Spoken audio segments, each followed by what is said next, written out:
Om Swastiastu, kami dari kelompok 10 akan mempresentasikan keberagaman masyarakat Indonesia dalam Bhinneka Tunggal Ika. Adapun anggota kelompok kami yaitu Kak Restadiah Kusuma Dewi sebagai pemateri pertama, Ninengah Yuniari sebagai pemateri kedua, Nikade Eviliani sebagai pemateri ketiga, Anak Agung Putri Agung Nareswari sebagai pemateri keempat, dan terakhir Ida Ayu Komang Dwi Jasri Rahayu sebagai pemateri kelima. Baik, kami akan lanjutkan ke materi.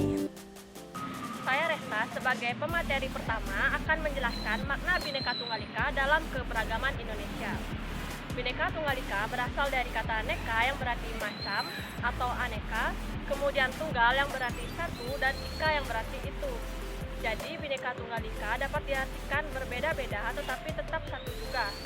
Bhinneka Tunggal Ika dijadikan semboyan bangsa Indonesia yang mencerminkan keberagaman yang ada di Indonesia. Meskipun Indonesia terdiri dari berbagai suku, agama, bahasa, dan budaya yang berbeda, Bhinneka Tunggal Ika menggambarkan pentingnya persatuan di tengah keberagaman yang ada di Indonesia. Jadi, dapat disimpulkan, Bhinneka Tunggal Ika mengajarkan untuk hidup bersama dalam harmoni dan saling menghormati.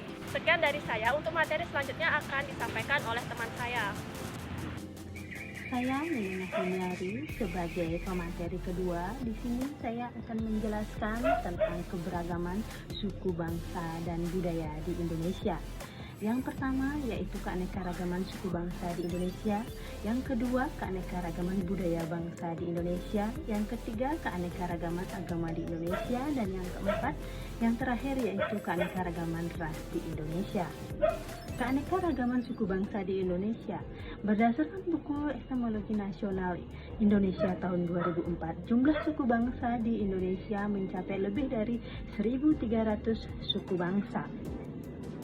Kelompok suku bangsa yang terbesar adalah Jawa, yaitu sekitar 40,2% dari populasi penduduk di Indonesia. Suku bangsa terbesar berikutnya secara berturut-turut yaitu suku Sunda dengan jumlah sebanyak 36,7 juta jiwa atau 15,5%. Keanekaragaman budaya di Indonesia. Keanekaragaman budaya di Indonesia meliputi bahasa, adat istiadat, sistem kekerabatan, kesenian daerah, ciri badaniah atau fisik. Keagamaan agama di Indonesia. Agama adalah sistem yang mengatur tata keimanan, kepercayaan, dan kepribadian kepada Tuhan yang Maha Kuasa, serta tata kaidah yang berhubungan dengan pergaulan antara manusia dan lingkungan. Di Indonesia menganut 5 agama, yaitu agama Islam, agama Hindu, agama Kristen Protestan, agama Katolik, dan agama Konghucu. Keragaman ras di Indonesia mengkelompokkan ras antara lain bentuk badan, memiliki tubuh tinggi besar dan tinggi kecil, bentuk hidung dinilai dari panjang dan lebar hidung, bentuk muka, bentuk tulang pipi ada yang menonjol, ada yang tidak, dan warna kulit, warna rambut, dan warna mata. Sekian yang dapat saya sampaikan dari materi ini. Materi selanjutnya akan disampaikan oleh teman saya. Saya Eviliani sebagai pemateri ketiga, yaitu penyebab keberagaman masyarakat. Secara umum, penyebab keberagaman masyarakat di Indonesia dipengaruhi oleh beberapa faktor, yaitu yang pertama, letak strategis wilayah Indonesia. Wilayah Indonesia secara geografis diapit oleh dua benua, yaitu benua Asia dan benua Australia, serta 2 samudra, yaitu Samudra Asia dan Samudra Pasifik. Yang kedua, ada kondisi negara kepulauan. Kondisi negara kepulauan ini mengakibatkan antara hubungan keberagaman masyarakat dari pulau-pulau yang berbeda mempengaruhi keberagaman masyarakat di Indonesia. Yang ketiga, ada perbedaan kondisi alam. Perbedaan kondisi alam ini dalam suatu daerah berdampak pada perbedaan-perbedaan seperti mata pencaharian, makanan pokok, pakaian, kesenian, kebiasaan, serta bentuk rumah dan kepercayaan masyarakat di Indonesia. Yang keempat, ada keadaan transportasi dan komunikasi. Kesediaan prasarana, sarana, dan komunikasi, transportasi, serta komunikasi menjadikan suatu daerah dapat dengan mudah menjalin komunikasi hubungan dengan masyarakat di kepulauan luar. Yang kelima, penerimaan masyarakat terhadap perubahan. Keberagaman masyarakat Indonesia adalah sikap penerimaan masyarakat terhadap suatu hal yang baru, baik dari dalam maupun dari luar. Sikap penerimaan masyarakat terhadap perubahan juga berpengaruh terhadap masyarakat Indonesia. Sekian dari saya, untuk materi selanjutnya akan dibawakan oleh teman saya. saya Gung Putri sebagai pembawa materi keempat, yaitu pentingnya memahami keberagaman bangsa dalam Bhinneka Tunggal Ika. Secara umum ada dua alasan mengapa kita perlu memahami keberagaman dalam masyarakat Indonesia. Yang pertama, terkait aspek kewilayahan Indonesia sebagai negara kepulauan adalah karena Indonesia memiliki jumlah pulau yang sangat banyak, yaitu lebih dari 17.000 pulau. Jumlah pulau ini jauh lebih banyak dibandingkan dengan negara-negara kepulauan lainnya di dunia. Selain itu, wilayah perairan Indonesia juga sangat luas, yaitu sekitar 2/3 dari total luas wilayah Indonesia. Luas perairan ini bahkan lebih luas daripada luas daratannya. Alasan yang kedua yaitu terkait dengan aspek sosial budaya Indonesia yang diwarnai oleh berbagai macam perbedaan keberagaman. Ini meliputi yang pertama suku bangsa, yang kedua agama, yang ketiga bahasa, yang keempat adat istiadat. Kondisi sosial budaya yang demikian menjadikan kehidupan bangsa Indonesia menyimpan potensi terjadinya konflik. Hal ini disebabkan oleh beberapa faktor seperti yang pertama, kurangnya toleransi, yang kedua, stereotip dan prasangka, yang ketiga, persaingan antar kelompok, dan yang keempat, provokasi dari pihak luar. Sekian dari saya. Materi selanjutnya akan dilanjutkan oleh teman saya. Perkenalkan, saya Ada Yusri. Pemateri kelima akan membawakan materi prinsip harmoni dalam keberagaman bangsa Indonesia dalam bingkai Bhinneka Tunggal Ika. Adapun beberapa prinsip harmoni dalam keberagaman suku, agama, ras, dan antar golongan atau sara, yaitu A.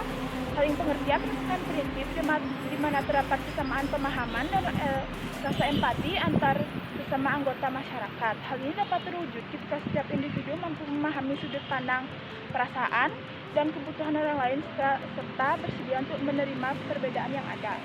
B. Egalitarianisme atau kesetaraan adalah sebuah ideologi yang mengedepankan kesamaan derajat dan hak bagi semua individu. Ideologi ini menekankan bahwa semua orang dilahirkan dengan nilai yang sama dan berhak untuk diperlakukan dengan adil dan setara tanpa memandang perbedaan ras, suku, agama, gender, kelas sosial, atau lainnya. C. Toleransi. Dengan mengutamakan toleransi yang tinggi adalah sikap saling menghargai dan menghormati perbedaan yang ada antar individu atau kelompok dalam suatu masyarakat. Ini dilandasi oleh kesadaran bahwa setiap manusia memiliki hak untuk hidup dan berkembang sesuai dengan keyakinan dan nilai-nilainya sendiri, dan harus dipaksakan untuk mengikuti keyakinan dan nilai-nilai orang lain. D. Kerjasama. Dengan mengutamakan kerjasama antara sesama anggota masyarakat adalah proses bersatu dan berinteraksi untuk mencapai tujuan bersama. Ini merupakan prinsip penting dalam membangun masyarakat yang harmonis dan sejahtera. E. Keterbukaan. Dengan menjunjung tinggi prinsipnya adalah sikap transparan dan akuntabel dalam berbagai aspek kehidupan. Hal ini menciptakan keinginan untuk membangun kepercayaan dan hubungan yang sehat antar individu dan kelompok dalam suatu masyarakat. E. Penghargaan atas prestasi adalah bentuk pengakuan dan apresiasi yang diberikan kepada individu atau kelompok atas pencapaian luar biasa yang mereka raih. Penghargaan ini dapat berupa dalam bentuk fisik seperti medali, trofi, atau piagam, dan dapat juga dalam bentuk non-fisik seperti pujian, ucapan terima kasih, atau pengakuan publik. Sekian dari saya. Kesimpulan dari presentasi kami yaitu Bhinneka Tunggal Ika mengajarkan kita untuk hidup bersama dalam satu harmoni dan saling menghormati meskipun hidup dalam keberagaman seperti keberagaman suku, agama, ras, dan budaya. Adapun penyebab terjadinya keberagaman di Indonesia adalah pertama, karena letak strategis Indonesia, kedua, kondisi negara kepulauan, ketiga, perbedaan kondisi alam, keempat, keadaan transportasi serta komunikasi, dan kelima, penerimaan terhadap perubahan. Ada dua alasan mengapa kita perlu memahami keberagaman, yaitu pertama terkait aspek wilayah dan kedua adalah terkait sosial budaya. Oleh karena itu, kita harus hidup dalam prinsip harmoni Bhinneka Tunggal Ika, seperti saling pengertian, kesetaraan, kerjasama, toleransi, dan menghargai prestasi. Sekian video presentasi dari kami. Jika ada kesalahan ataupun kekurangan, kami mohon maaf. Kami tutup dengan Pranama Santi. Om Santi Santi Santi Om.